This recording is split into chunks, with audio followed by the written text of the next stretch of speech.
G'day, I'm stand-up comedian Julia Wilson. Welcome to the behind-the-scenes show of Dave Plus One, Behind Dave. Today we're talking to Ben Hamilton, who plays Wade. So tell us about your character, tell us about Wade.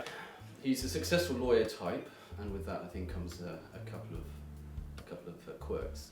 He's the full-on suited and booted, high-clipped, pocket handkerchief, pocket square sort of chap who is in it for the money, he's in it for the prestige, he's in it for the glory of what he does, and everything else in his life around him that can just fall off by the wayside.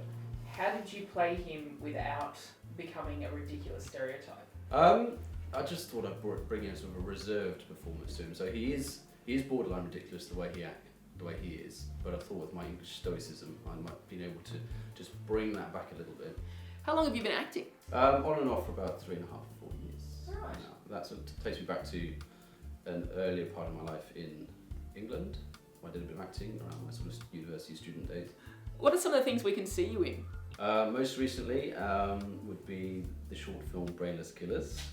Award-winning, yes. I can't take any claim for that, apart from being involved in the project, but it was nominated for 6 awards at the Sydney Indie Film Festival. It picked up 3 of them, including Best Film, Best Thriller and Best Effects. Wonderful director, Ren Thackham. She's a creative genius, I'd like to say. So what attracted you to this project? Filmed in Manly, easy. It's the fact it was a web series, it meant be more than just a one-off short film, for example. It's an opportunity to work on a continuing basis over a series of episodes. I liked the premise that was put forward, and when I did get to see a copy of the script, I remember I actually laughed, which, reading the script, and that's always a good indicator that it's going to be a good project. How was your experience working on Dave Plus One?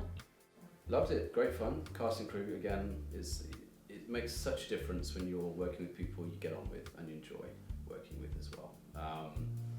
It's never been stressful, from my point of view. It's always been fun, it's been entertaining. I've enjoyed exploring the character of Wade and the interactions he has with the other characters, and just to see how he's also, I say blossomed, he doesn't really blossom because he's just a douche to the end, but he has his moments of, there's a little bit of depth to Wade, which I think has been interesting to explore, to make him a bit more sympathetic than he is, and that's come about from being able to have the freedom and ability to discuss that with people involved, and to actually flesh it out. What was your favourite scene to film? I was going to say the office golfing scene. I mean, because I'm in my underwear and I like to walk around freely. Let's point out that you did, I think you spent, I would say, a third of your scenes with no pants on. That's right. I mean, and that's how I often find myself around my apartment. But having said that, hanging around the Maserati this morning, it's kind of fun. Didn't hate it? Didn't hate it. It felt nice, felt comfortable, felt right. So what was your hardest scene to film? The hardest scene would be the golfing scene in the office. I think the moment where he goes from douchebaggeriness, if that's a word it is now, to that sort of melancholy, reflective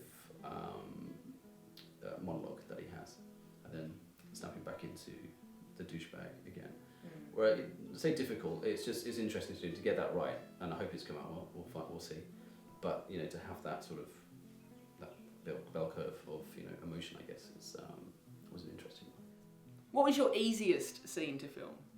Probably the first, I think, where I'm ordering Annabelle to fetch my trousers. He's one of my favourites. Oh. How did you find working with a novice director and writer? Excuse me? Do you mean they haven't done this before? Yeah, it's their very first project. Yeah, no, have your name changed.